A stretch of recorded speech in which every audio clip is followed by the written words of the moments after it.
Members say we love the alcohol, la la la la la la.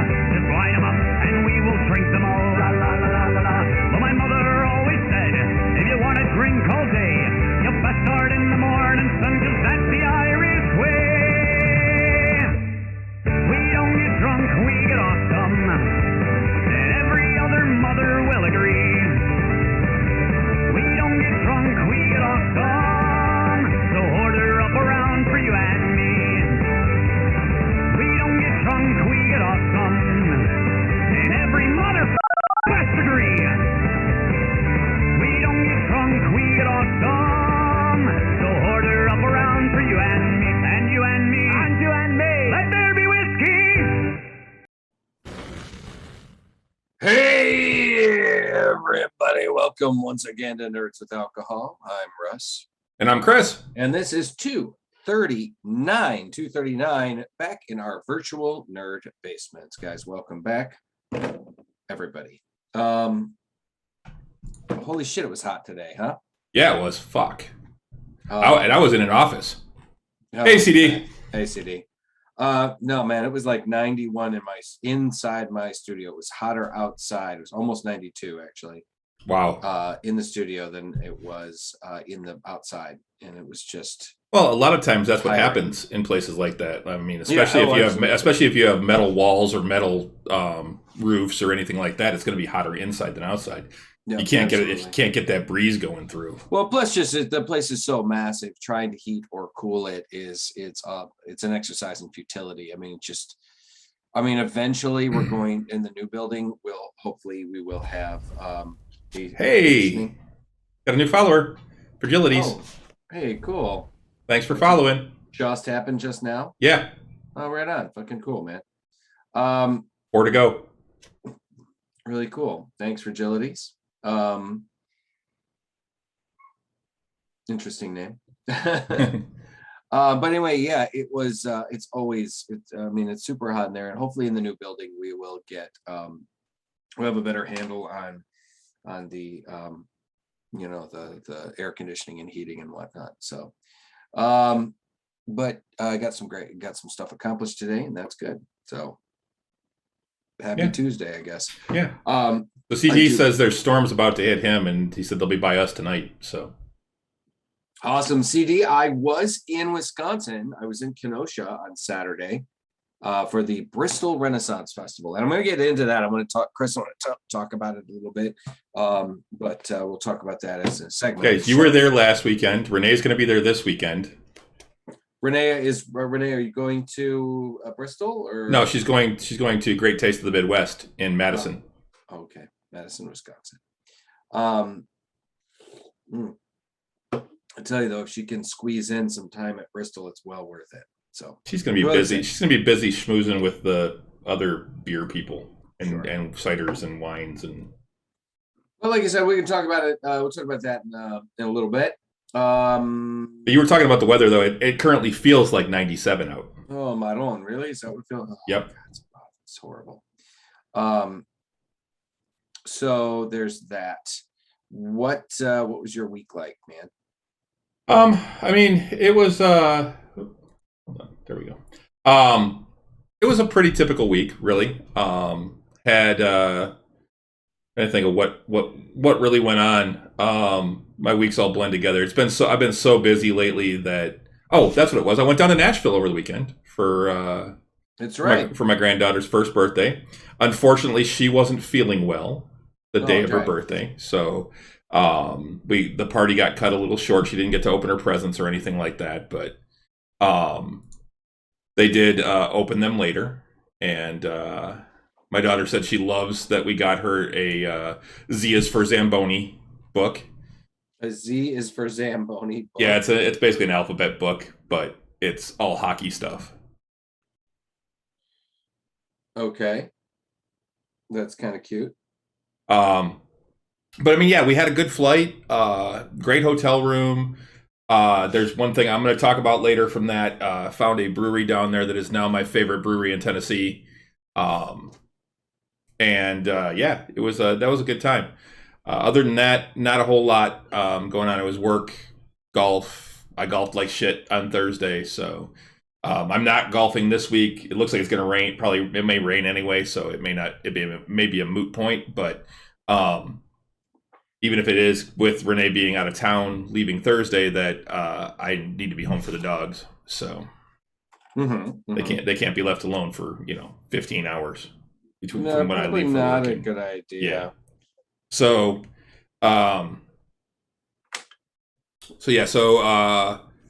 yeah, that's about it. Came home Sunday, got some laundry done, took care of some other stuff. Went and made sure that one of the dogs was brought home. The other one we had to go take care of.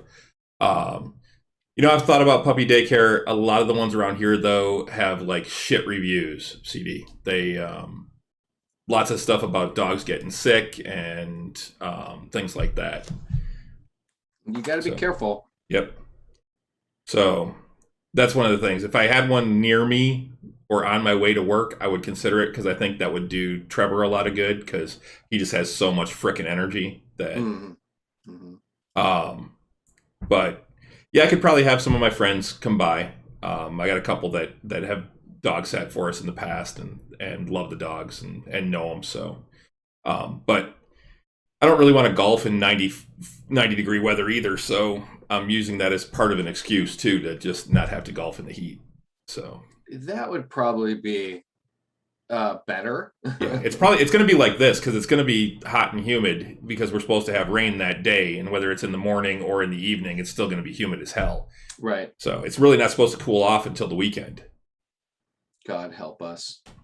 Which last I saw, it was supposed to be like 81 on Sunday when I'm going golfing again. Calling for hot temperatures again tomorrow and everything. Yep. I'm like, oh God. Yep. So how was your week? It was all right. I mean, we had to take Dresden to the vet on Thursday. He was it's just a booster for his for one of his vaccines, and then just getting him checked out, making sure everything was cool. And then just work stuff, working on more float stuff. We are probably going to be bringing in some more artists soon, because we got to get rolling on more work. And then Friday I left. Friday evening we drove to to Kenosha, Wisconsin, and it was actually a fairly pleasant drive. Wasn't terrible. 5 hours, and I was with my friend from work, Rachel. I've known Rachel from work in Ren Fair for about 5-6 years, and then and her boyfriend Krister, who they met, both of them working at the Parade Company. He doesn't work for us right now. He works for Jared as a jewelry polisher, which is a little weird of a job, but he does work there. And he drove, and it was a pleasant drive. We stayed at a Motel 8 or something, a chain motel, which was fairly pleasant. And then went to the Ren Fair on Saturday, which once again, like I said, I'll talk about in a little bit. And that was nice. And then came back on Sunday afternoon, and I'm glad I didn't. One day was enough. I think at the festival, I could have done 2 days, but I think one was enough for the time being. And that's about it, really. Just kind of, I mean, we didn't have game last Friday. Nope. But we are supposed to kind of have game this Friday. Yeah, we're not actually gonna play the game this Friday, but I'm hoping that I can get the table cleared off and get some help to get it moved and stuff, so that we can set everything up, see how it looks, and actually play a game. Right. Play some Red Dragon Inn this Friday. Renee and Pete are both out as well, so it really wouldn't have been worth it to play. I do have a fifth person for the game now. I've officially talked to Bob, and he is in. So cool. I'm going to work with him probably this weekend to get his character all created and everything. So cool. So now all we need is maybe one more. Yep. Maybe another female. That would be if we could find a nerd lady that is local here and wants to play, that'd be cool. I will look into my Rolodex of nerd women and see if we can find somebody. No, Stella's already said she can't commit to it. Yeah, as much as I think that would be fun, she basically feels like she can't really commit the resources, the mental resources to it. In all honesty, I think she would really love DMing with her writer's brain, coming up with the stories and stuff. I think she would. Probably yes. But once again, it is because of school and work and everything and her writing and stuff like that. She just doesn't feel like I know she would get and she has said this, she would probably get obsessive. She'd probably get obsessive about her character and about writing characters and creating characters. And so she feels like she can't really commit. And I get that. It sucks because I would love to have her. I think she'd have a great time. But she would have to speak up at the game though, because she's very quiet. She's quiet. She's an actress. She can get into character, I'm sure. So yeah, there's that. And then so that was about it, really. Just kind of the same old normal bullshit. What are you drinking? I am drinking a beer from Left Hand Brewing Company. This is one I've had for a while, and I don't believe I've done this one. I know I did the other one. I bought two different kinds at the same time, and I've already done the peanut butter stout. This one is the raspberry milk stout. The reason I bought this is because Renee and I years ago did a beer that has won us multiple brewing contests at various events, small ones, nothing big. That is a chocolate raspberry stout, and that's really what this is. This is a raspberry milk stout. It's 5.5% ABV, so not too bad. And it is a stout. It's dark. It has a light, a thin, kind of light brownish head. Yes, that was Left Hand CD. It has a lot of the raspberry flavor or aroma, and I'm gonna go ahead and take a sip here.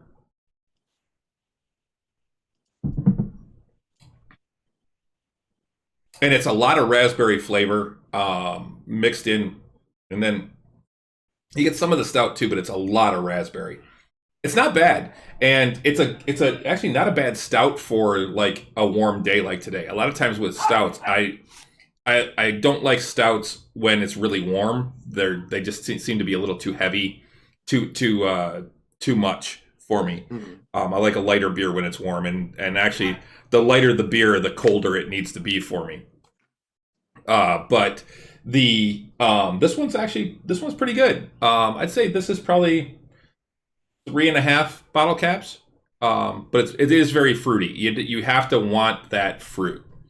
You gotta want that fruit. Yeah, you gotta want that fruit. So it's but yeah, it's good. If you like raspberry and you like stouts and you like them together, this is actually really good. This isn't as rich as Founder's Big Luscious, which I think I've done before on the show, which is another raspberry chocolate stout, and that one's it's like cake in a bottle. It's so rich, but this one's good. It's definitely drinkable. So yeah. Okay. So, Left Hand Brewing Raspberry Milk Stout. It was a seasonal, and I've had it for a couple of months, so it may not be available anymore. But yeah, where are they at? Alrighty. They are, I believe, out of Colorado. Yeah, Longmont, Colorado. So it's funny. When we were up north at a brewery, Renee was talking with them, and she was telling them that they should do a collab with Left Hand because the name of their brewery is Right Brain. So Right Brain and Left Hand should do a collab. Terrible. So, what about you? What are you drinking? I am drinking something from Farmhouse. We've done a lot of ciders from Farmhouse. I don't think I've done this one before, but I don't fuck if I know. I can't remember all of them. This one is Lake Effect. It's a Lake Zest. Effect Zest. It's a lemon ginger. It's from part of their session series. It's actually lemon ginger and blood orange. It's only 4%. It says, which is why it's session. Right. In bad times and in good, never lose your zest for life. Walt Disney. It's fermented and canned in Hudsonville, Michigan. And it is, I got to tell you, it is a lovely cider. I'm actually really enjoying this. I'm a big fan of like ginger ciders and even I love ginger beer. So, well, the ginger is it's hard to not have a strong flavor when it comes to ginger. Whenever you use ginger in a cider or a mead or something, but they temper it with the lemon, and it's good. And then the little blood orange to kind of sweeten it. But it's really refreshing, particularly on a hot day. Anything citrus, on a hot day is really refreshing. So this is really, really quite good, guys. Check it out. Lake Effect from Farmhouse. Really good stuff. Nice and refreshing. Yeah, that actually probably would be good, CD. The ginger beer is good for mules. Maybe cider would be a good sub. You do something like that in a Moscow Mule. Yeah. Yes. Yeah. I've had. Yes. Quite true. Yeah. And it is the can. It does have like a kind of a cutesy wallpapery kind of thing. I mean, holding it up to the screen doesn't do anything. Back it up a little, Russ. So we could. There we go. Yeah. A little bit there. Yeah. So. Yep. There was a New Holland, one of the first sours that they did that I tried when they started doing their sour series, was I believe it was a honey ginger, and to this day that's one of the best sours I've ever had, as far as that type of beer goes. Right. It was so freaking good because you had that tanginess of the sour, but you also had the ginger bite in there with it. It was absolutely stellar. Good stuff, man. Okay, so from me, we have Lake Effect from Farmhouse, and from you, Left Hand Brewing's Raspberry Milk Stout. All right, excellent. Well, let's move along. Golden Sails, Unremarkable Lager. I've not even heard of that one, CD. New Holland's one of my favorite breweries. The CD, is it unremarkable in that you don't like it, or is that its name? No. Golden Sails is probably the nail name. Last of a mixed pack. Oh, okay. I gotta admit, I kind of dig it when you get these variety packs of things. Kind of comes it. Kind of a cool thing. I got that from that one meadery, that St. Julian meadery. Oh. I think I had like 4 different meads. It was really good. Yeah, I've seen that in some of the mix packs, but I never actually internalized that was the name of it, was Golden Sails. I recognized the can. I just looked it up. Mm-hmm.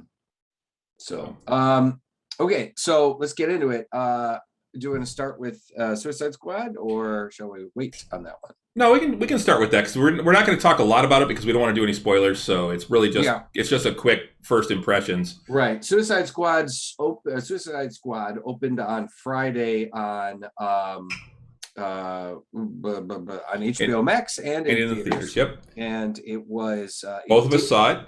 Both of us saw it. I actually saw it Thursday night because it was after 7 at Thursday night.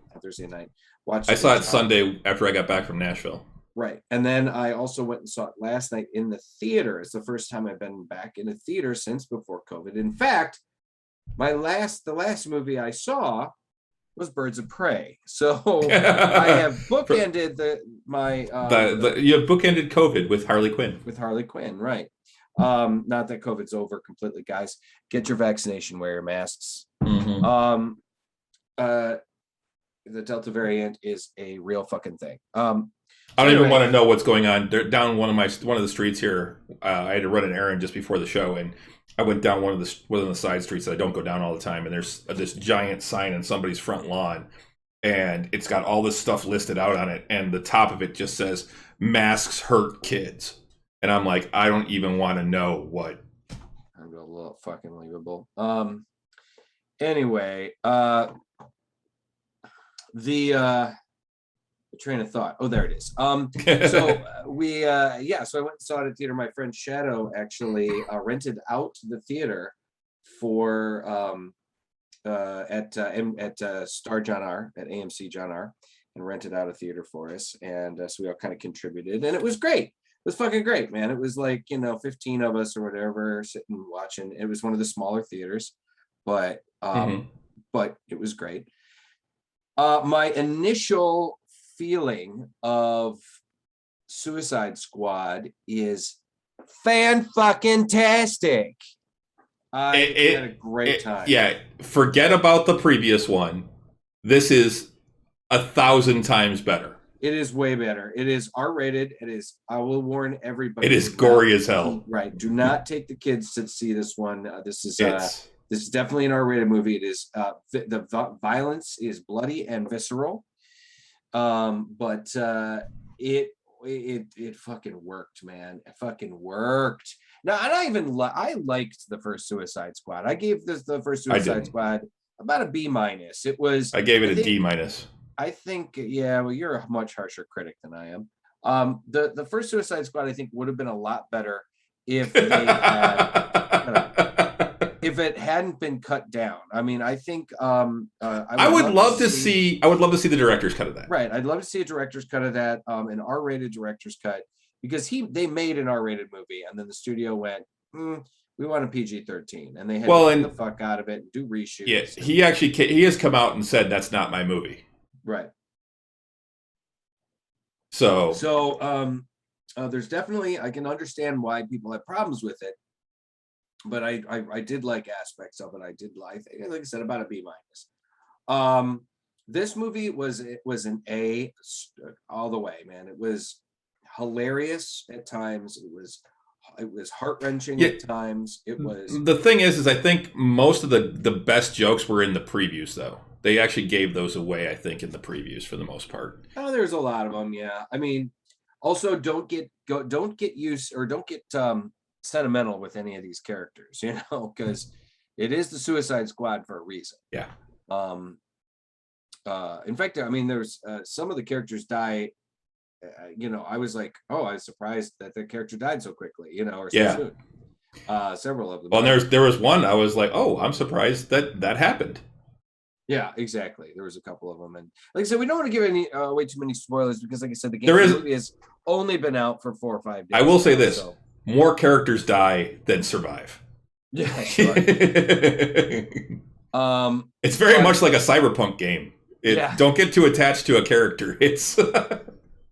But once again, it was a fucking blast. If you have HBO Max, check it out. Go to the theater. Honestly, and check it out in the theater too. I loved every person that played a character in there too. I thought they all were fantastic. Did extremely well. They were great. Idris Elba was fan-fucking-tastic. No, it's great. It's great. As Bloodsport. Yeah. I will say, John Cena impressed the hell out of me. Yeah, I'm actually very much looking forward to the TV show that they are going to be spinning this off of. They're telling me there is not going to be a polka dot spinoff. Listen, no, there's a Peacemaker spinoff though. There is a Peacemaker spinoff. Yeah, there's going to be like a 10 to 12 episode show on HBO Max. Yep. And they're already filming it. It's supposed to be out next year. Yeah, yeah. And it was. And the one thing another thing I will say, this is definitely a James Gunn movie because the soundtrack fucking kicked ass. Oh man, as the kids say, it slaps. Don't say that. It is not. Don't say that. It is, yeah. The series is not a prequel, from what I understand. It is going to be a sequel. This new Suicide Squad is a sequel to the first one, but it's a very kind of loose loose sequel. In that it's, yes, they have, some of these characters have worked together before, they know each other. You have Rick Flag. Rick Flag, Harley, and Captain Boomerang are the only ones that come back from the first film. And so I can't kill Cena. Man, that man is a monster. Like when I saw him in his costume the first time, and like when I saw some of the shots, I thought that they had given him big old rubber arms. I thought that he was like, he had like arms that he was wearing. No, that's just him, motherfucker. That is John Cena he's a beast. Unbelievable arms, right?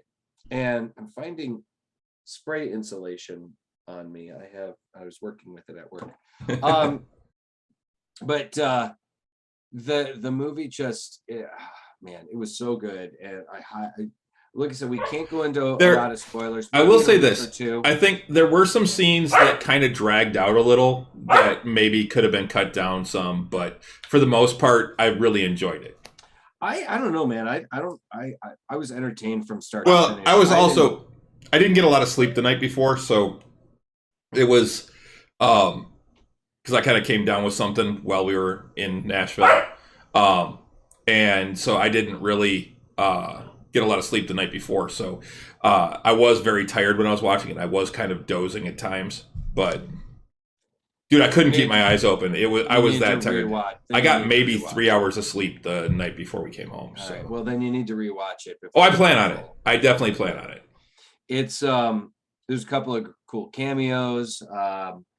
It's just straight up a fantastic superhero movie. A friend of mine said that he feels like it was the best superhero movie of the year. Well, first, I haven't seen Black Widow yet. Yeah, I haven't seen Black Widow yet. That's definitely on my list. I may not get a chance to see it until it gets either it goes to Blu-ray or it gets released in the general Disney Plus. And that's what I was afraid of, and that's why I was like thinking about that actually today. I'm like, oh shit, I got to be running out of time to actually see that because I don't know that it's going to stay in theaters much longer. Right. So. Like I might need to see if I can figure out a time to go see it this weekend. Although I was trying to do other things this weekend, so I might see if I can kind of see it on Saturday night or something because I've got this coming weekend is my last weekend before Ren Fair starts, so I'm going to be really busy with that afterwards. I mean, I am going to be coming home from festival every night, but every Saturday night, but instead of camping, you're gonna be dead by then. Though by the time you get home, you get all your stuff off and get in the car and drive home. And I'm not gonna want to go to the movies afterwards. I'm gonna want to get some dinner and then probably rest and crash out. So it was. So once again, we don't want to do a full review for another. It's definitely worth watching. If you have HBO Max, I highly suggest watching the show. Right. It's absolutely Margot Robbie is of course fantastic, and we'll do a full review in a week or two after, probably about 2 weeks after. That's usually our usual is 2 weeks after, and just to give people time to see it before we delve into all the spoilers. Honestly, I recommend going to see it at the theater too, because I did see it on my TV, which is a sizable television. But seeing it in the theater was so much more. And honestly, it underperformed for its opening weekend because they're saying, although it's getting really good reviews and it's doing very well on Rotten Tomatoes, got 92% on Rotten Tomatoes, it's not doing as well in the theaters because they're saying a lot of people, because of the Delta variant, are still staying out of the theaters. Yep. I mean, they are calling the Delta variant a pandemic among the unvaccinated. So people are still kind of staying away from a lot of the theaters and stuff like that. So you may want to check it out on TV and whatever, but it's once again, just fucking fantastic. Hey, it looks like Lou's watching. Lou has tuned in for the night. Cool. Hope you're enjoying it, Lou. Good. Hope everything is going well. So anyway, so that's our kind of initial feelings, spoiler-free initial feelings of double thumbs up, quadruple thumbs up on Suicide Squad. Yep. Check it out, kids. It is the shiznit. Just don't let your kids watch it. Don't let your kids. Unless you really want to. And I mean, if that's the type of parents you are, good on you. Hey, yeah, more power to you. Well, I mean, it was funny, like actually, because like I said, I previewed it on Thursday night before going to the movies last night, and I watched it. And Stella originally was planning on coming with me because she actually really enjoyed the first Suicide Squad and film. And after I watched it, I went, babe, you don't want to come to this movie. This movie is very violent. You're not going to like it. So, and she was actually really bummed because she really enjoyed the previous. So, just to piggyback off of the Suicide Squad thing.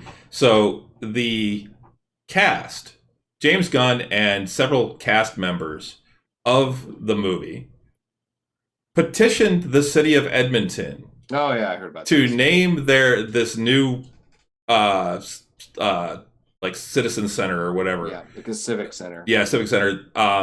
They petitioned them to name it the Nathan Fillion Civilian Pavilion. And they dear God. And so I saw this tweet from Nathan Fillion actually on Saturday, and it said, "Oh my God, at James Gunn, what have you done?" And it showed a picture, and it was a tweet from the city of Edmonton. Well, they didn't officially name that this new Civic Center that. They did decide that for the opening weekend of Suicide Squad, in honor of one of their successful native sons, they would rename their city hall the Edmonton Nathan Fillion Civilian Pavilion. And they had a sign up over City Hall that said that. And a bunch of the people from the cast were like, "We did it!" That was wild. That was really wild. It cracked me the fuck up. I mean, why not, man? I mean, the guy's doing really well. Everybody loves Nathan Fillion. I know. He seems to be loved everywhere that he goes, from what Absolutely. I've seen, and everybody that I know that I've read about that has met him and has expressed, everything says that he is just one of the nicest guys you would ever meet. Exactly. I always heard that he loves Comic-Con. He's a huge nerd. Yeah. And one of the things I had heard was that he used to do contests. I don't know if he still does, where he would dress up in a full cosplay outfit at Comic-Con and start tweeting out like clues about who he was. And the first person to identify him, he'd take him out to dinner. I've heard that as well. That's awesome. It's a straight up, really just awesome guy. And I mean, and he's a full on nerd, man. He loves nerdy shit. He loves the fact that his career has been taken in that direction. He loves the fans. Such a great guy. There are two people I would love to just hang out with. Nathan Fillion is one of them that I can think of off the top of my head. I mean, there's a lot, but two people that I know I would love to hang out with is Nathan Fillion for one, just because I think it'd be cool, and the other one is Jason Momoa. Because he's another one that I think is just a really cool guy. Got to meet him down in Louisville very briefly, but just really nice guy. His panel. Did you meet him in Louisville? It was at Fandom Fest. That's right. He actually, Renee and I were heading back we were leaving one building and going to another that was down the street because it was in multiple buildings. Uh-huh. And he and his handler were coming out of the back of the one building as we were walking by, and we wound up walking down the street with him and just chatting. And he was just a really nice guy and just. Well, that's fucking cool, man. Loves beer. He actually really likes the Detroit area. I guess he's got fans in this area. He's got friends. He's got friends in Ferndale. Well, that's what I meant. He's got friends in Ferndale. He's got fans everywhere. Right. Yes. What else? Suicide Squad. Awesome. Yep. See it. Moving on. See it. Moving on. What's next? I don't know. You want to talk about Bristol? All right. Yeah. Okay. So, as many of you guys know, and many of the people probably listening right now, I am a longtime Renaissance Festival worker. Or as we are called, geek. Or geek, yeah. I'm a Rennie. I've been working at the Michigan Renaissance Festival since 1993. I had been working at the Bay Area Renaissance Festival from 14 to 20. Let's see, 15, 16, 17, 18, 19, 20, yeah, 20.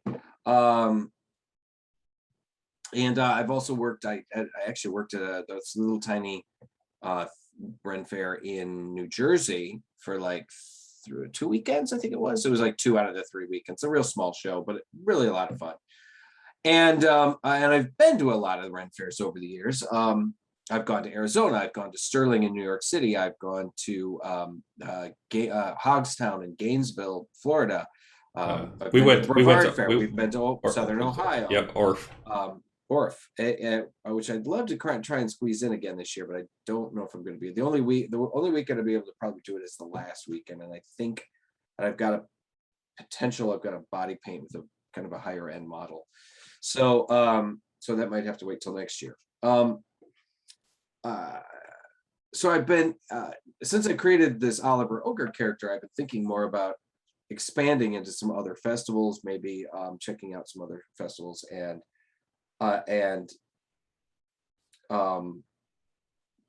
exploring, just some more options performance wise. And I've always wanted to go to the Bristol Renaissance Festival in Kenosha, Wisconsin, about a half an hour north of Chicago.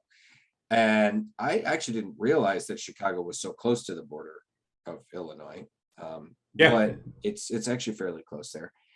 So my friend Rachel, whom I work with, and who's also a Rennie, and her boyfriend Krister, who's also a friend of mine, we all decided, hey, let's get in the car and we'll stay the night, Friday night, and we'll get up early and go to Bristol all day. And I got to tell you, man, I've been to a number of fairs. Now, the Michigan Renaissance Festival is the third, depending on the year, anywhere from the second to fourth highest attended festival in the country. Right up there against Texas and the Pleasure Fair in California and some of the other ones. We're a very well attended festival. That being said, we're not the prettiest festival. I mean, we're nice. It looks nice. The things look nice, but it pales in comparison to Bristol. My God, these I haven't posted the pictures yet, but I will probably be posting them on my page, and I will probably link them onto the Nerds with Alcohol page for those of you guys want to check them out. But this Renaissance Festival is hands down absolutely gorgeous, just fantastic. The Bay Area Ren Fair in Tampa is a tent show. It's all tents and there's no permanent buildings. The stages are semi-permanent, but there's no permanent buildings at the Bay Area Ren Fair. So sometimes we'll get people that come up from the Bay Area, from Tampa, to see the Michigan Renaissance Festival. And the entire time they walk around like this. You have a castle, just shit like that, right? Yeah, the first year the Kentucky Renaissance Festival was just a tent fair too. Right. And then they started building buildings over the course of the next year. I felt like that at Bristol the entire time I was there. The booths, the artisan owned booths are all absolutely stunning. They're all cared for and they're cared for by the people that own them, but I'm sure it's encouraged or by the people that own the festival to make sure that they maintain their booths. The stages are all stunning. Like there was one that was like had a huge castle facade on it. Another one that was supposed to look like the old Globe Theatre in England, in London. There's another one that looked more like, I don't know. It's just hard to explain. All the eating areas were really cool. All the food is not handled by the festival itself. They're all privately owned. So if you want to get a steak sandwich, that's the steak sandwich provided to you by the vendor that has it. I believe all the drink though is provided by the festival itself. So any of the booze and that kind of stuff. And yeah, I don't know how the liquor laws work there, but I would guess festival, probably. I think that's the way it was. The festival itself also might have some of the food booths. I wouldn't be surprised if there's 1 or 2 food booths the festival itself owns, but there's murals everywhere. There's some huge murals that you can see are bolted or are like screwed in to these posts. You don't see the posts, but you can see they're screwed in. They're like 20 feet tall, And they obviously take them down at the end of the year and store them. It's because there's no weathering. They're just beautiful. I, as an artist, was blown away at the quality of work. They had these things. They had this thing. I think it was called like the Ring of Thrones, and it was this kind of pavilion that you went and you walked in, and they had 6 of these thrones that were facing outward that you could take pictures with. So you could sit in there and you could take a picture of yourself in this throne. So there was one with a dragon wrapped around it. And there was another one with like Cthulhu coming out of the water and you're in front of it. And there's another one that was a winged unicorn and it's behind it. And there's one that was this witch and you're sitting on the cauldron, essentially, on her cauldron. It was stunning. I'm like, my friends and I were both like, we could make these. We could make this at our studio. This is amazing, you know? The mud show, we did not get to see the mud show. We didn't see the joust because it did start to thunder. Like, I mean, thunder rolled for like a half an hour.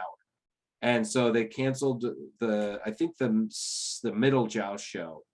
And then, because you obviously can't have a joust show when there's thunder and lightning. You don't want guys in all metal armor with big pointy sticks. That's called cooking. You're cooking a human there.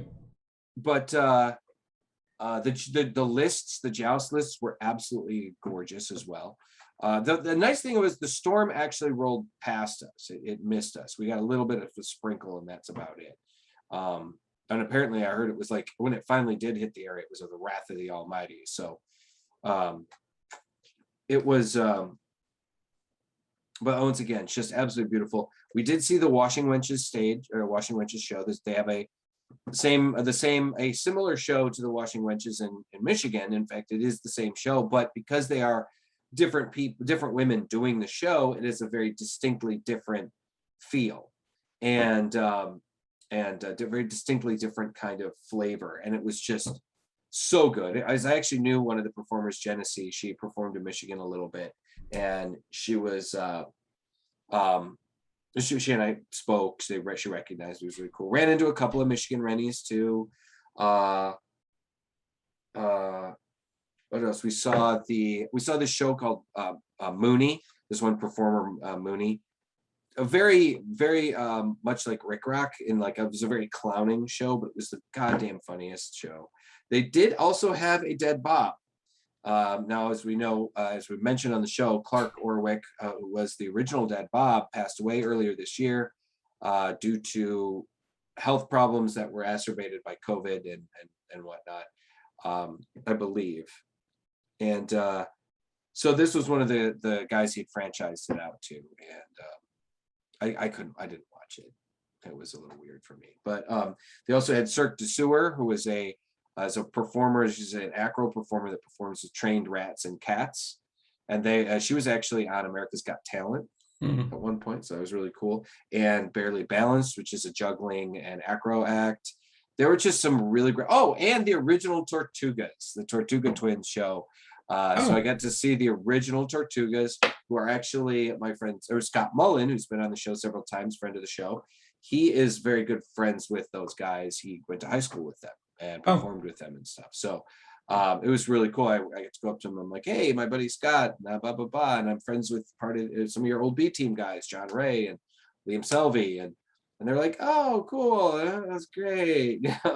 They don't work for us anymore. But no, they were really, really cool. So I got to see the original Tortugas perform finally. I'd never seen that before.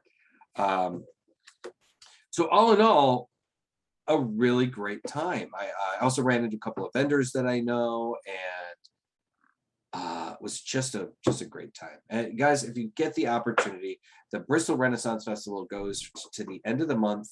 It actually goes through, the last day is Labor Day. So if you have the opportunity, highly recommend getting out to the Bristol Ren Fair. Take a weekend, take a day. I'm glad I personally only went for a day. I could have gone for a second day and seen it and probably, and seen the show and enjoyed it. But I think it would have been a lot of looking at the same booths again. And I would have definitely been able to check out the Joust and check out a couple of shows that I didn't get a chance to see, maybe see one or two of the later shows. But I think for my first time, one day was enough. I will say one thing too. Apparently, I spoke to some of the cast members, and they had said that the cast was much smaller this year because of COVID. And I spoke to one of the because of COVID precautions and people taking the year off because of COVID. I spoke to one of the cast, and she said that normally that they have about 110 people, 110 cast members. And I go, wait, that's slimmed down. That's kind of what Michigan has normally. It's like 110. And she goes, yeah, normally we have around 400 cast members. I'm Damn. Like, 400 blew my mind. 400 people. Now, from what I understand, I have a great deal of their cast is voluntary. So there's that. But still, 400 cast members. That's really saying something. That's really impressive. So, holy shit balls. I mean, I was a participatron for many years at Michigan. Not really cast, but people thought I was. For sure. And that's one of the things I think the festival relies on, is all the patrons that decide to get dressed up and fill out the holes in the village. Yeah, they also do have a campground CD. That's true. There is actually a big section you can kind of see off to the side where a lot of the performers and campers are, like they camp and stuff. So if I am able to go out, I don't know what their policy for lane acts is and independent lane acts. If I can get paid, get a contract out there, maybe I could go out, I'd camp for the night and perform as Oliver Ogre. That'd be really great. But I might have to work up to that one. But I did have but Genesee did say she'd write me a recommendation and whatnot. So who knows?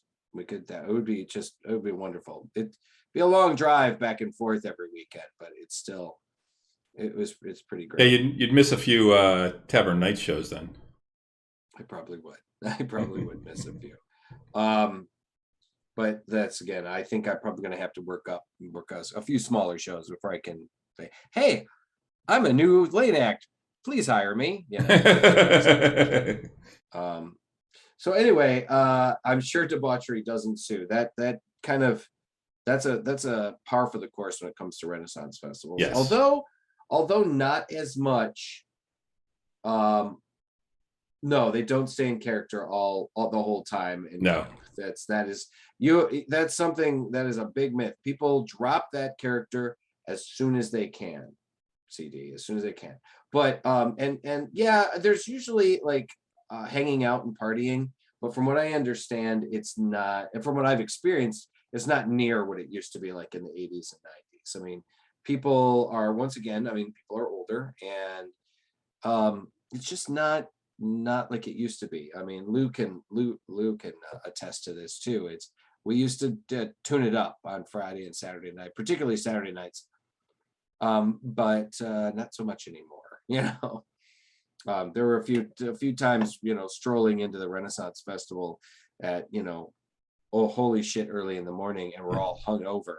And some people still got a little loud in their tents at the campgrounds. Yes.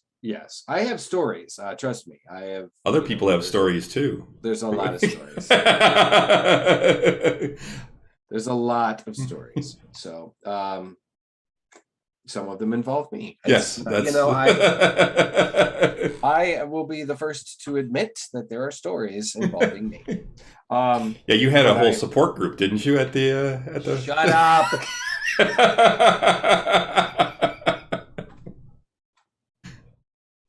The security team was at one time the Russ's ex-girlfriend club. So,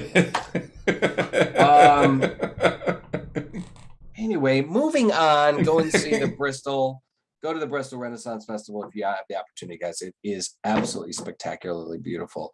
I'm sure there's a dark underbelly at times too, just like any other Ren fair. But at the very least, if you'll look at it, you'll see just how absolutely beautiful they are. She ran security? No, none of my ex-girlfriends ran security. But there were a few of them on security. So that was. Yeah, I don't want to talk about it. All right. All right, so we can move on. That's fine. So the Activision Blizzard lawsuit's still going on. That whole thing's still going on. It's kind of quieted down a little bit over the last week. I haven't seen nearly as many articles, but there are still a lot of things going on. One of the ones that I saw recently was that I saw a thing about another executive stepping down. And this is Frances Townsend, who is the executive VP for corporate affairs. And what it actually is that she, I'm looking for where it is. Hold on one second. Let me pull up this I actually got off of PlayStation Lifestyle. She blocked her own employees on Twitter. Wow. Yeah, I guess she's a former United States Homeland Security advisor. Jesus. And how she got into video games, is anybody's guess. But she was, like I said, she was their executive VP of corporate affairs. She's one of the ones that sent out as they put it, a tone-deaf email outright denying the allegations, despite the fact that the state of California spent years investigating them, and they were corroborated by employees both past and present. Wow. And then she doubled down on Twitter by just keeping pushing on it. And she also decided to stay in the limelight by retweeting an article against whistleblowing. Against whistleblowing? Yes. Okay. And so she didn't leave the company. She just stepped down from their the Women's Network. Okay. She was the head of the Women's Network, and she stepped down from that position. So she's still in the company. Okay. Well, I just love hearing about these executives that just decide that, oh yeah, I'm gonna make some really dumb decisions and some dumb tweets, and hey, I'm just gonna step down because it was stupid. Whatever I said was really, really stupid. Yeah. It's kind of like Governor Cuomo stepping down from his position, his office in New York City. Yeah. Because of the various allegations that he's. Well, and with this, I guess what it was she started getting called out by employees, both past and present, former and current employees, for her tweets, and so she just started blocking them. And I'm like, it's just like, those don't go away. No. I mean, just because that person is blocked, it's not like their voice is silenced. It's so ridiculous. And supposedly she told employees that her infamous email was actually the product of legal counsel's guidance. Oh, so she's trying to blame the lawyers. Yes. Okay, that's smart. So that whole thing's still going on. And then the other thing that came up that I just saw today that I wanted to bring up, because holy shit, do I think this is a horrible idea. Google is talking about cutting the pay for people who are going to be working remote. That's a really bad idea. Yeah, and they're doing it based on where they live. If they live in a less expensive area, they get a bigger pay cut. That's a really bad fucking idea. It's a really fucking bad. I don't think that's not gonna happen, man. I truly believe that the people will fucking rise up if that happens. Well, I guess they're already starting to do it.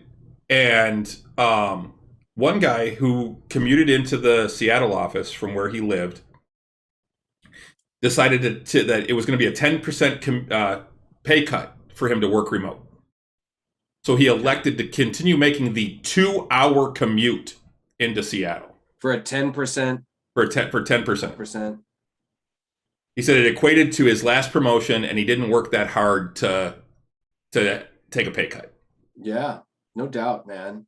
But they're saying anywhere from like 5 to 10% to 25% is what they're cutting people's pay. 10% to 25%. Yep. Just because they don't want to come in. Wow. Yeah, and this is an article on Reuters, and let me find the one where they were talking about. One Google employee who asked not to be identified for fear of retaliation typically commutes to the Seattle office from nearby county, where they would likely see their pay cut by about 10% by working from home full time, according to estimates by the company's work location tool launched in June. Wow. He's the one that decided to keep going in. There's one. So their calculator, interviews with Google employees indicate pay cuts as high as 25% for remote work if they left San Francisco for an almost as expensive area of the state, such as Lake Tahoe. You think that's something that's going to happen around here for the Google employees around here? I think so. Yeah, it's nationwide. It's actually everywhere that Google's doing this. The calculator states that it uses the U.S. Census Bureau Metropolitan Statistics Areas, or CBSAs. Stamford, Connecticut, for example, is not in New York City's CBSA, even though many people who live there work in New York. A Google spokesperson said the company will not change an employee's salary based on them going to the office, going from office work to being fully remote in the city where the office is located.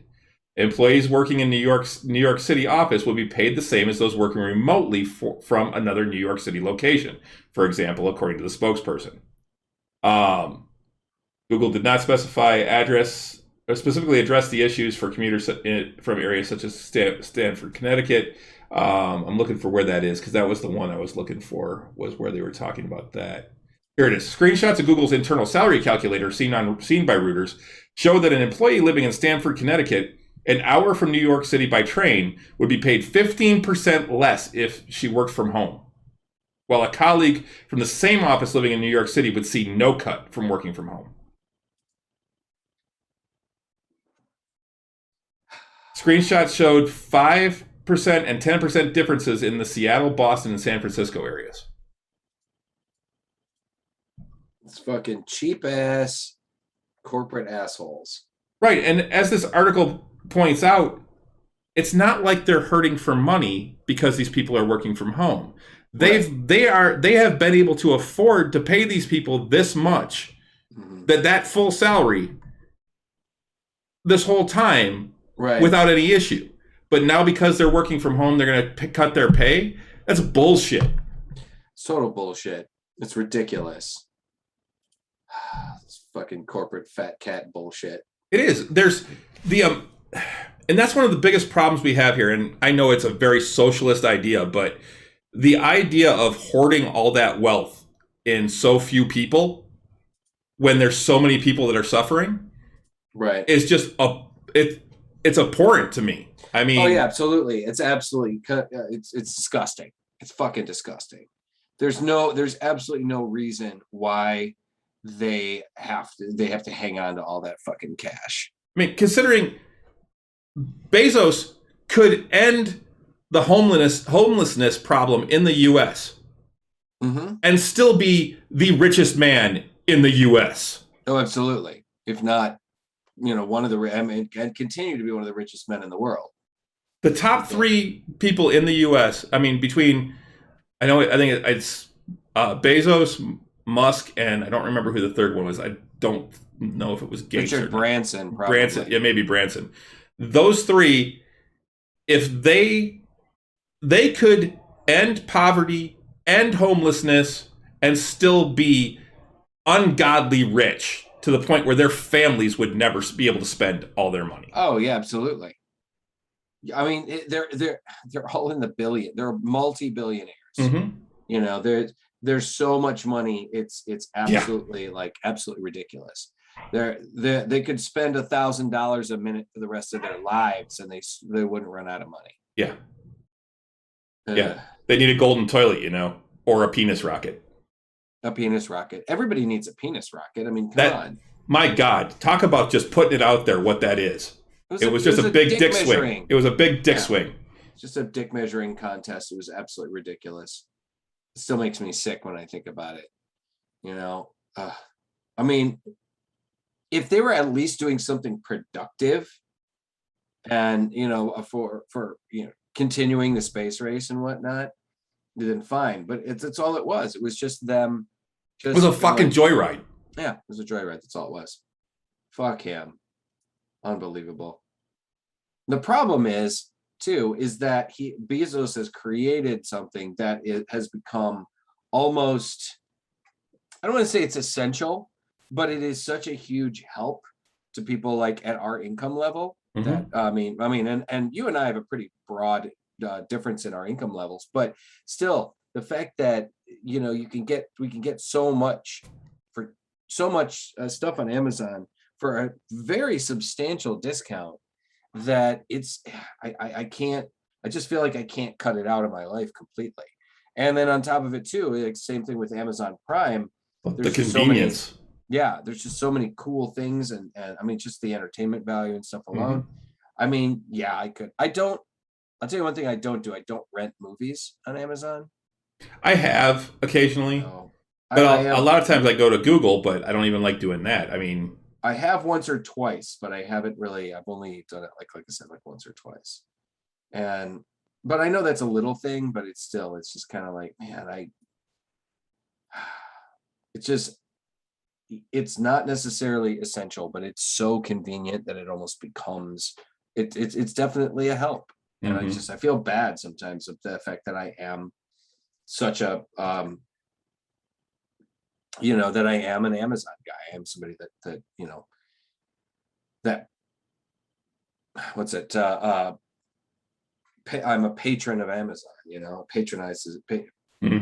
not patronize, but I patronize the business, you know. And you're right, CD, they own so much. You can't avoid everything that these fat cats, that, you know, that all these people, these guys that are horrible, I avoid Apple. I can avoid Apple. That's one I have avoided, but I can't avoid Microsoft along with it because I got to have my computer. So one or the other, man. I'm not a Linux guy. Right, and even if you are a Linux guy, you still have to, on some level, deal with Windows or Apple on some level. Not necessarily. You don't have to. Well, Linux, I think Linux, I mean, it really depends what you want to do, but, you know, I mean, there's a lot of Linux programmers that still run like a Windows shell so they can run some things that'll only run on Windows. Yeah, some of them do, but you can, like if you run like Ubuntu or something like that, it actually has a GUI, so you can actually still get a graphic interface. Well, that's good at least. So anyway, we should probably move on. You got something else? Because I got a couple things. Go for it, because that was most of what I had for this. I wanted to talk about that. So basically, I just wanted to say, you know what? I've always been a huge supporter of Google, but this is one time I'm going to say, fuck you, Google. Yeah, for real. You're a piece of shit for doing that. Absolutely. So we got some comic book news here. Marvel is going to be putting out a new book that is now it's interesting to note that too, in this day and age, that they're Marvel and DC aren't taking a lot of big risks right now because the publishing industry is kind of wonky. And so if they're teetering on the edge of it going away because people want digital media. Well, yeah, I mean, that's the thing. I mean, my guess is that we'll still have, and I've said this before on the show, we'll still have comic books. We'll still have graphic storytelling. Will they be printed? I'd say that probably within the next 10 to 20 years, we could potentially see the end of publishing of periodicals, particularly of comic book media. Now, once again, the graphic storytelling will still be in a digital format and still be available on some levels in a digital format. But and there's also talk of print on demand kind of situations, or comic books that will, instead of being printed monthly, they'll be printed like twice a year, and you'll buy a graphic novel instead of an individual comic book. At least there's that. At least there's still the idea of the hard copy, which is what I like. But that being said, I think Marvel and DC are both being very careful, a lot more careful as to what is being published, making sure that they're happy with whether it's going to be a successful comic. Marvel has announced a 5-issue limited series that's going to be a co-star Captain America and Iron Man together. They're taking two of their most bankable characters and putting them in a story together. Written by Derek Landry with art from Angel Unzuda, the series focuses on a new Hydra villain with connections to both Iron Man and Captain America, who go on the hunt for the mysterious agent when she breaks out of prison. But their mission will put them on the trail of an even bigger villain somewhere in the Hydra chain of command. This won't be the first title Captain America and Iron Man have shared, though it is their first team-up title as a pair. Back in the 60s, when Captain America was brought into the modern Marvel Universe, he and Iron Man both appeared in Marvel's Tales of Suspense title, with the heroes receiving their own separate stories in each issue. Their adventures were split into 2 titles a few years later, with Iron Man moving to a new solo ongoing series, and Tales of Suspense being renamed as Captain America while retaining the same numbering.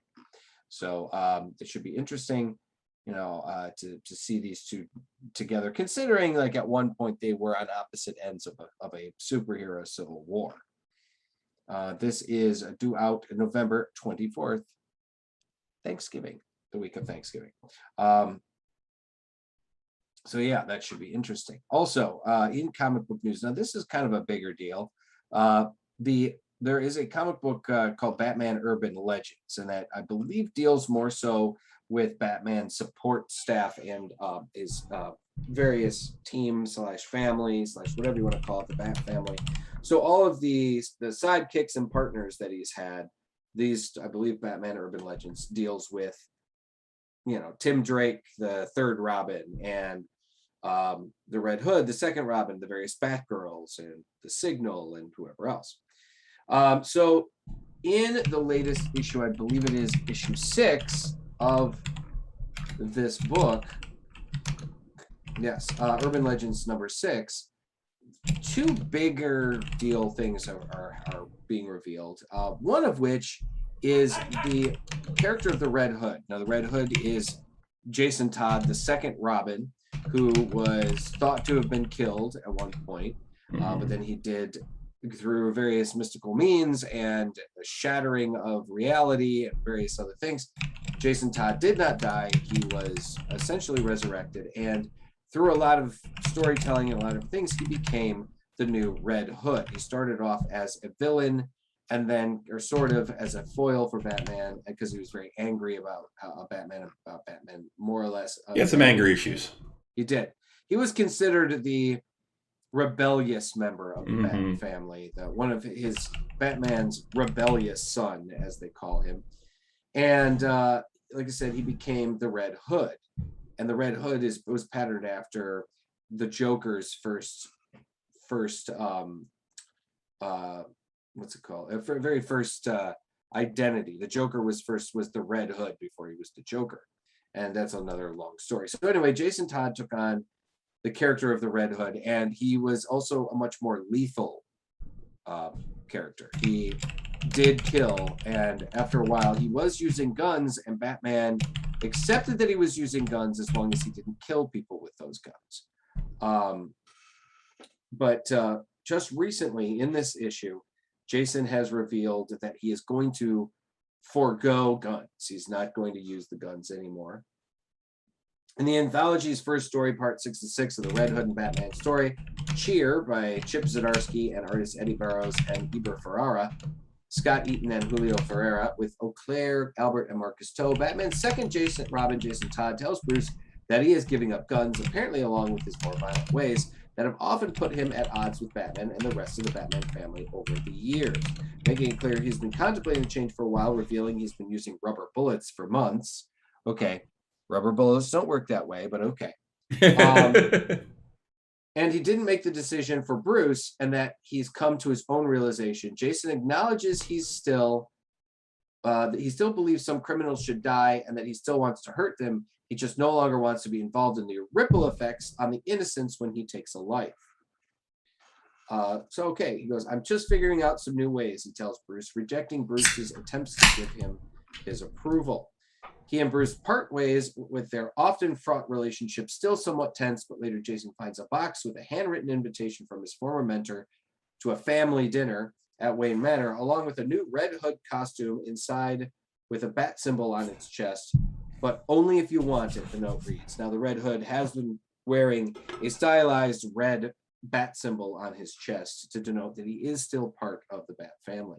Jason responds to himself, maybe, old man, maybe, as the story concludes, suggesting a thawing of their relationship and that Jason will likely become more of an established member of the rapidly expanding Batman family in the coming months.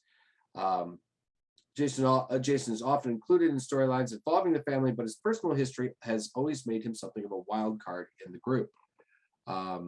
Says, returning from the dead after being violently murdered by the Joker with help of the comic book reading public, who essentially ordered his execution in 1988's A Death in the Family. Jason's career as Red Hood began as a full-on villain, but eventually evolved into more of a vigilante than crime fighter, and his more aggressive methods of willingness to kill makes him a different brand of superhero than most of Batman's partners and proteges. He's the only member of the Inner Circle who regularly used handguns in the field. But now, apparently, that's in the past, at least for now. So that's pretty cool. Yeah. It's a growth of the character and everything. So it's going to be kind of cool. I believe he is supposed to appear in the upcoming Batman family video game where you get to play. Yes, he is.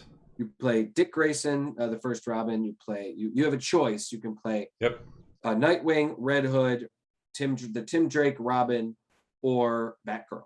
Yep. In that. It's going to be a next generation game on the PS5 and the Xbox One. It's or Xbox X, whatever it is. Xbox, can't remember what it's called. And it's looking really good. So you guys might want to check that out when it comes out later, either later on this year or early 22. Now, the other big story that also was revealed in this issue is actually kind of a bigger deal.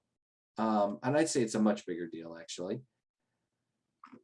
Tim Drake has been he was the third Robin, and arguably many people consider the most effective Robin. He's probably the one that is the most likely to take over as Batman when Bruce Wayne decides to pass it on. Dick Grayson is the first Robin, and has come into his own as Nightwing, and will most probably continue on as Nightwing unless something really dramatic happens. But Tim is considered next to Batman the best detective of the group, and probably, like I said, the most effective as Robin. He has been around for I think something like 30 years now. He's been around for quite a while. Now, in this story, they've basically are making it so that Tim has decided to come out of the closet as bisexual. It's kind of an interesting twist, making him part of the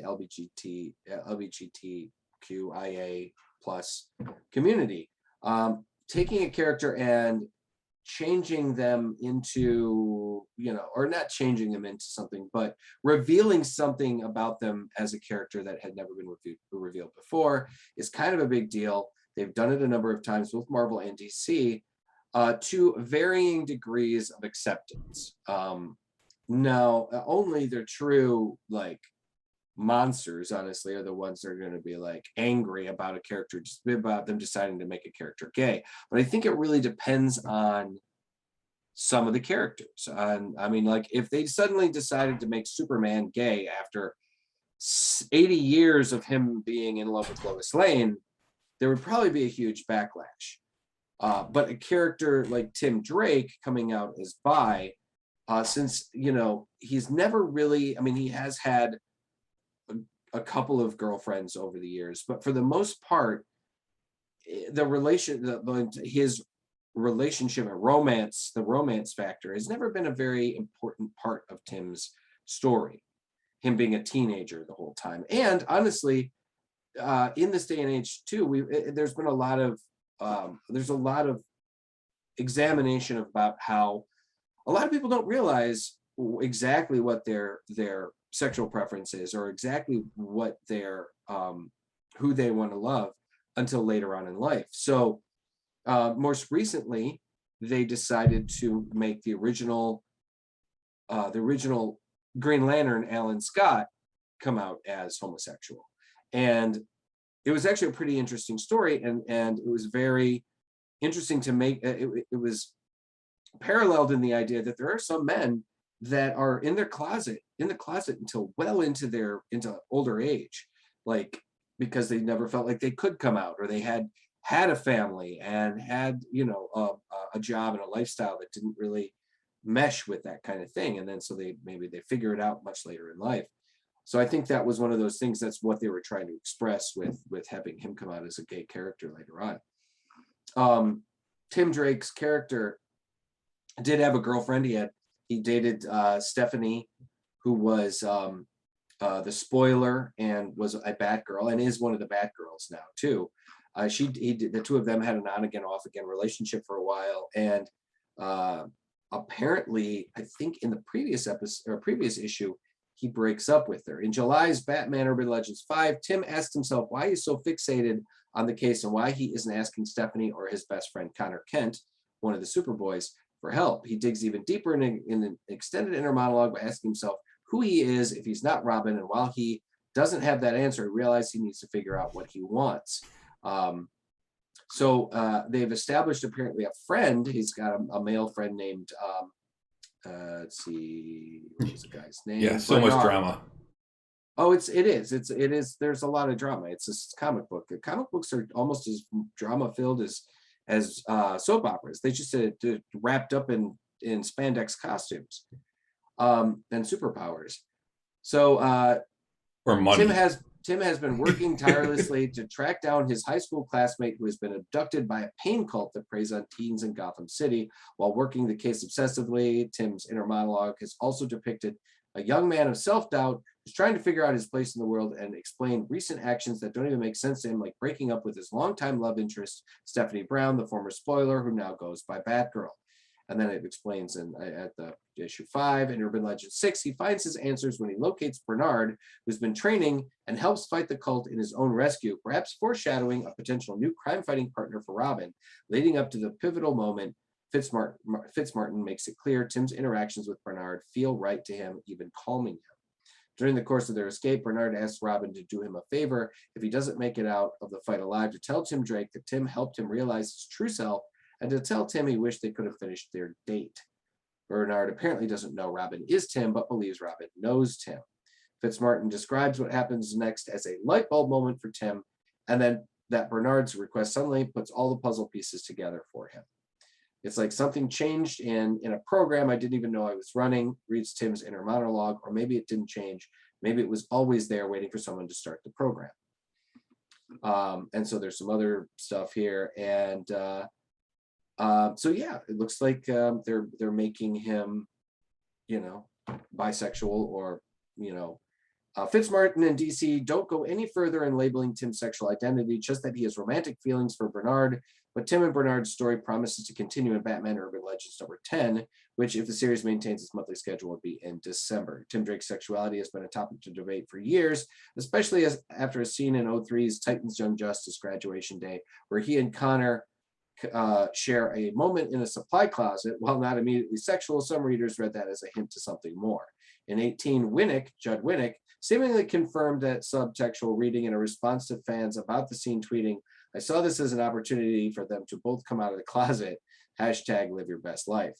In 2020, DC columnist Alex Jaffe wrote an article for the company's DCUniverseInfinite.com website titled "Robin and Superboy, the greatest teen romance that never was," that touches on this moment as well as several others. Now, it's obviously the writers and the editors decided to make them best friends and not, you know, and not boyfriends, but which I think was probably better for the time. But I mean, in this day and age, I think it's a great idea. Why not make one of Batman's allies a little more, I don't know, pan or sexually, their sexual orientation. It's considered. Many people say that it is a spectrum, and maybe Tim falls into a different spectrum or into the greater spectrum. So I think this is really kind of a cool twist for this character. And I kind of look forward to seeing what they do with it, because I think it's also kind of brave to do that too. Making a long-standing character, exploring, that aspect of the character is kind of cool. So, like I said, it runs. They do experience different levels of approval depending on the character. I think this character will be fine. Yeah. Yeah. A couple other things that I did come up with before we wrap up. Speaking of the Robins and things like that, Titan season 3 premieres in 2 days. Yes. On Thursday. Looking forward to that. I actually have not watched it. Which season is this? Is season 3? This is season 3. I have not finished watching season 2. I'm like halfway through it. I need to sit down and finish watching it because I really enjoyed it. And I'm just watching so many things, I'm looking forward to it. Along with that, What If starts tomorrow. Correct. What If starts tomorrow, guys. We will be reviewing What If in a similar way of the way we have reviewed Loki and the other Marvel shows. So really looking forward to that. I have heard some criticism on our reviewing technique, and that we delve a little too much into the fine, minute details and stuff. So I don't know. But that's what we do, man. We're nerds. That's what we do. So that's what nerds do. Is you get into the minutia of the minutia. So we'll see about what we do there. But I am very much looking forward to it. Apparently, some of the early reviews of the first-ish episode of What If has been very positive. So I'm really looking forward to that. I'm also, and like CD said, he's glad that it's an animated series. I am as well. I want to see how they do with this because the animation looks great. It really does. I think I'm really liking this form of animation. It's kind of a blending of computer animation with cel-drawn animation. Mm-hmm. I really like this kind of newer form of animation. And the other show that the trailer just dropped for it, Doom Patrol season 3 is not. They dropped the trailer. I think it was just a couple days ago, and have announced that season 3 will premiere on HBO Max on September 23rd. Oh, that's awesome! I haven't heard or haven't seen the third trailer or the trailer for season 3. That's awesome. That's another one. I have not. I actually even bought the DVD set. It's up. Yep, it's up there. I haven't watched the second season of Doom Patrol. Renee and I are only four episodes into the first season. So I'm disappointed in myself because the first season was so damn good, and we got to get back to it, and I want to get it. I want to get season 1 finished and season 2 finished before season 3 comes out, so I can watch it. Yes, CD, Bad Batch was great.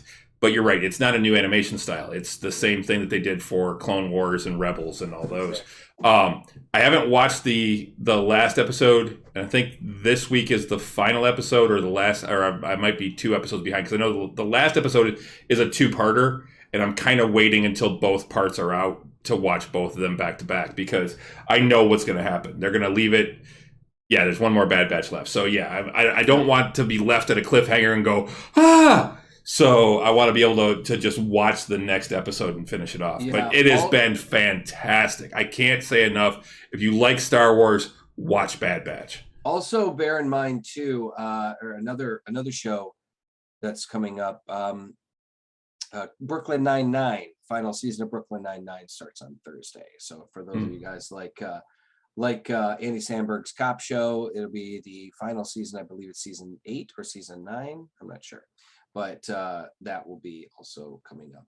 As we're getting into the later part of summer, we're starting to see some of the shows coming back that were delayed or because of COVID or whatnot. They also did finally wrap the final filming for the final season of Supergirl, apparently too. I've also heard, speaking of Bad Batch, just to go back to that real quick, they have officially said that there will be a second season. Oh, great. That's awesome, man.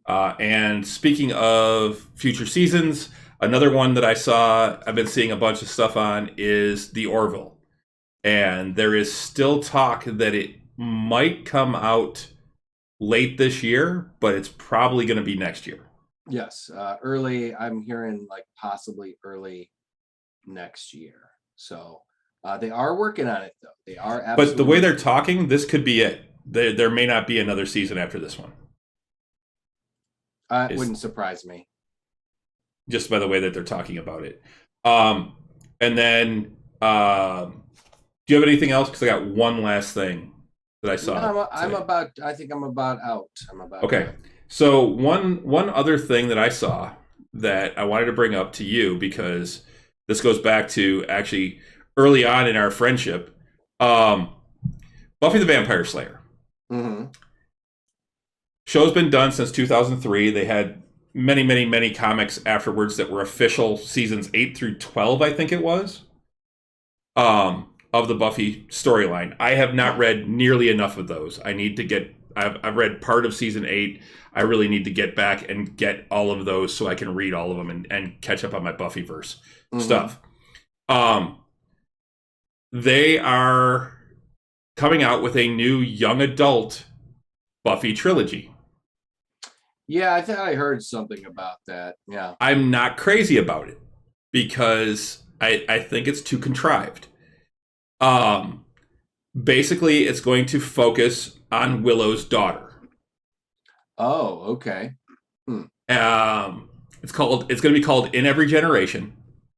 I think I heard something about this. Yeah. It's basically going to be set in the Buffyverse. They haven't said officially whether or not they're taking the comics into consideration or not, but this is obviously going to be happening much later in the series because of the fact that basically she's a sophomore at New Sunnydale.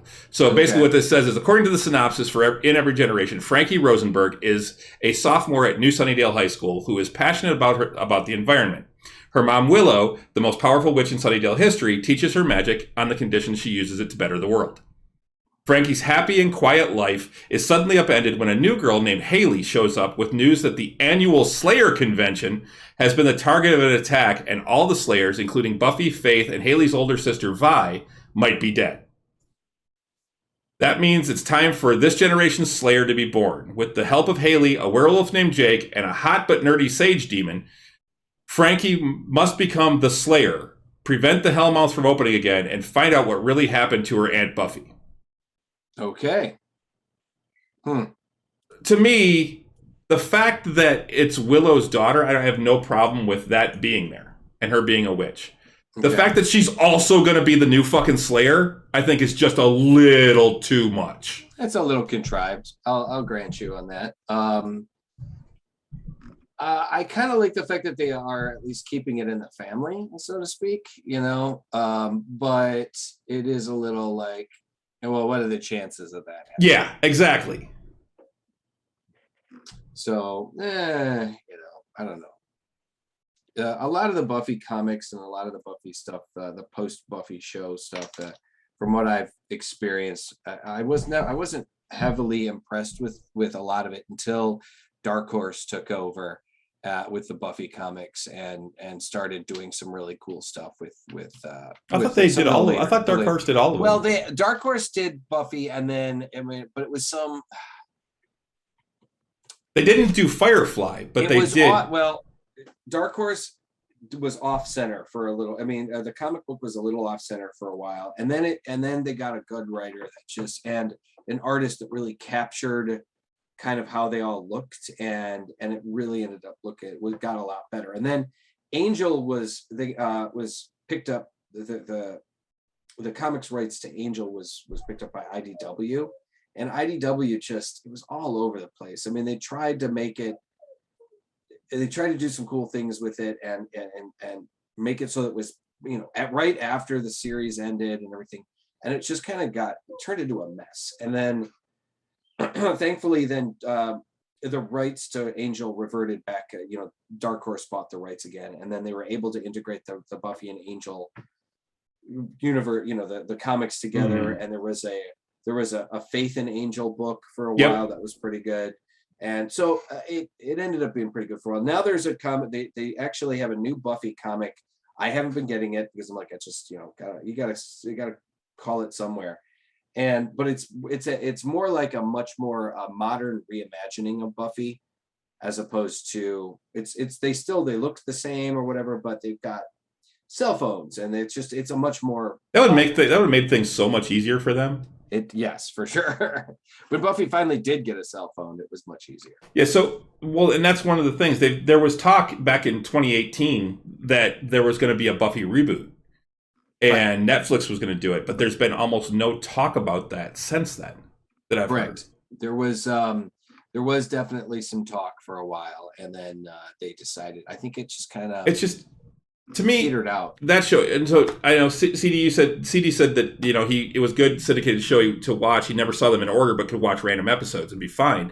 And that's the case because each episode kind of had their own, especially several of them had their own little stories, but there was generally an overarching story for the season as well. And I love that about the show. And honestly, I have watched that show repeatedly, all 7 seasons, and the 5 seasons of Angel, multiple times. It is one of my favorite. Those are 2 of my favorite shows. And honestly, I think Angel actually surpassed Buffy in the quality of the writing and the character growth and the development. One of the greatest character growth arcs that I've ever seen in any show is the Cordelia arc. To go from what she was in Buffy in season 1 to what she was in Angel season 4, or even season 3, was just incredible. Absolutely.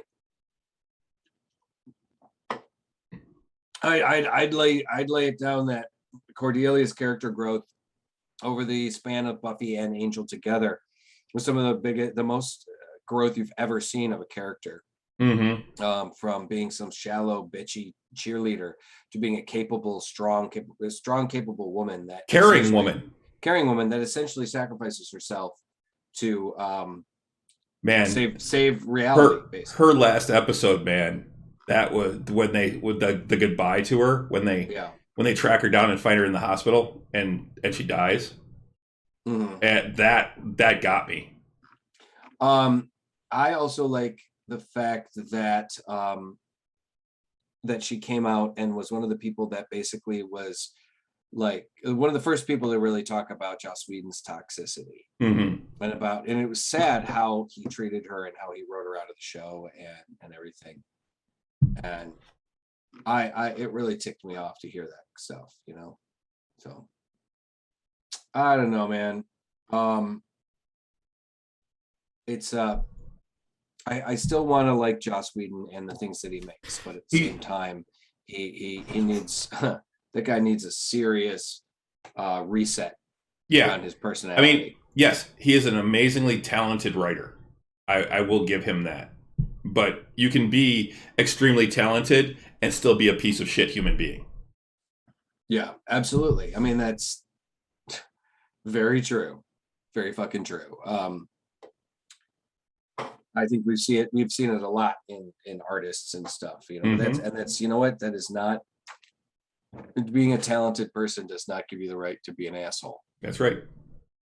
So, and on that note, that statement, I think we should wrap things up. I think so too. Yep.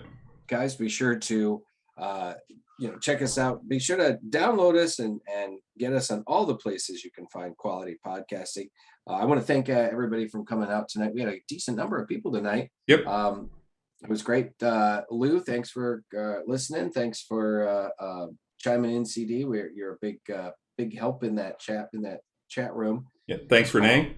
As always. As always for moderating that, because God's know neither of us can do it. But guys, we are on iTunes. We're on the Google Play Store. We're on Spotify, Stitcher, iHeartRadio, and the Odyssey app as well. Guys, you can what? No, CD said that he may not be on for the next few weeks. Well, man, you're welcome anytime. Whenever you can get back, Yeah, we always love having you. absolutely.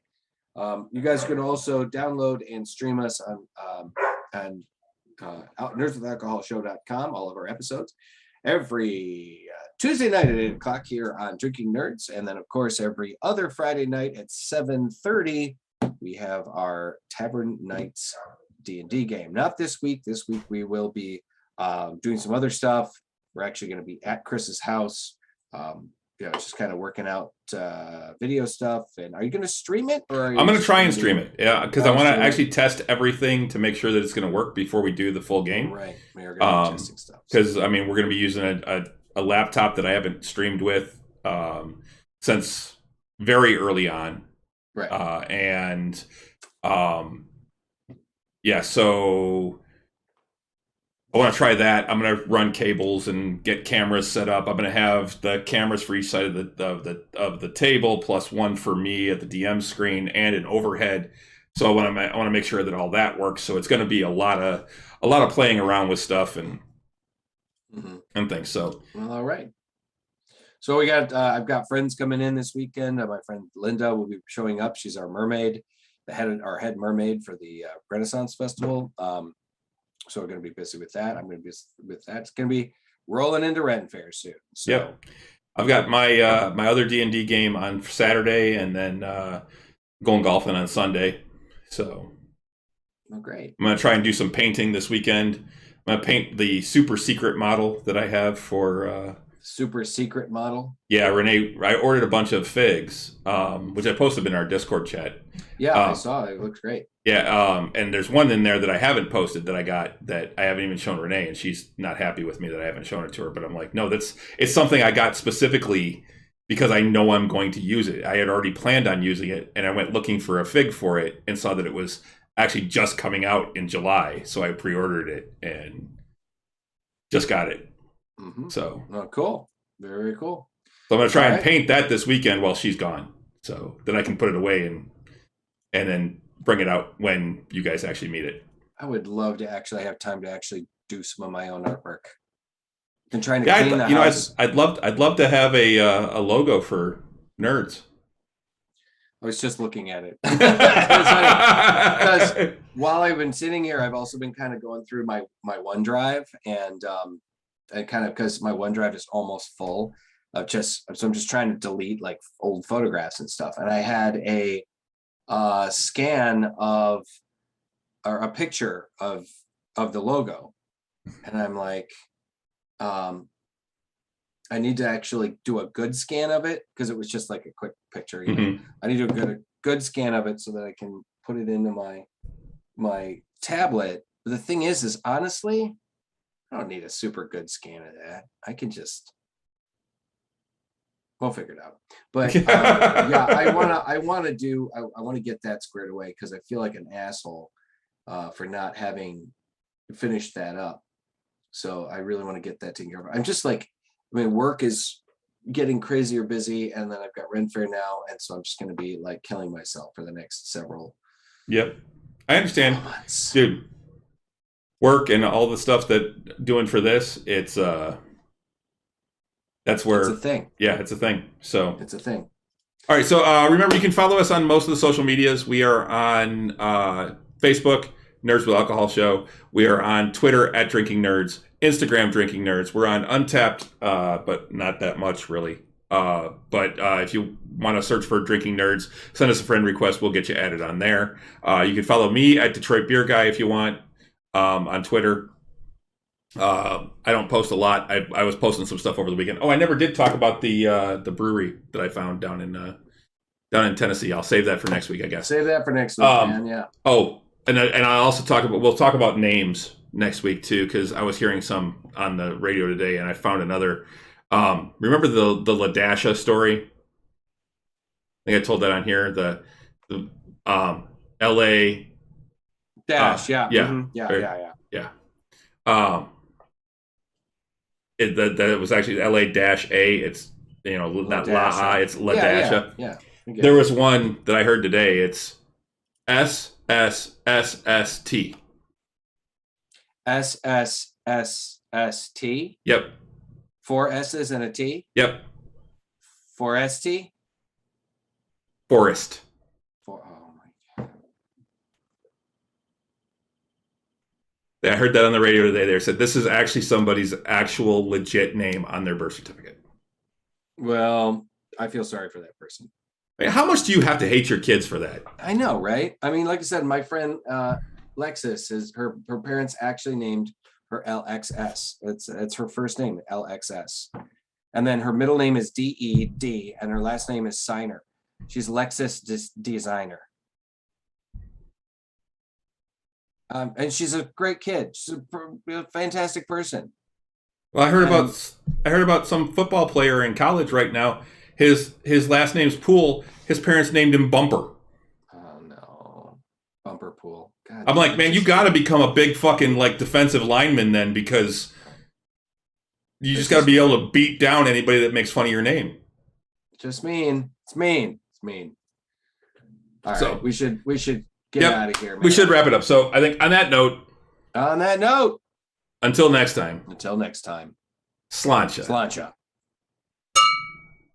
Yeah, not horrible. That wasn't bad. Not great. But all right. Have a good week, everybody. Good night.